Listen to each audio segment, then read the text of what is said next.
สวัสดีจ้าวันนี้นะคะก็จะมาโชว์ไอเดียนะคะในการเตรียมอาหารสำหรับ Thanksgiving เนาะของครอบครัวเราก็ทำไก่งวงนะคะแล้วก็อีกอันหนึ่งที่ทำก็คือ Boston Butt นะคะเป็นสะโพกหมูอบในเตา Kamado นะคะเราทำกันในครอบครัวนะในเวลาเรามีสมาชิกมาเนี่ยเราจะสามีจะเป็นคนชอบทำอาหารพวกอาหารฝรั่งพวกนี้นะ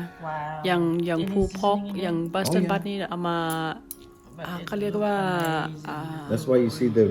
หมูอบเนาะเรามาดึงเป็นชิ้นๆมันอร่อยมากแล้วก็ประกอ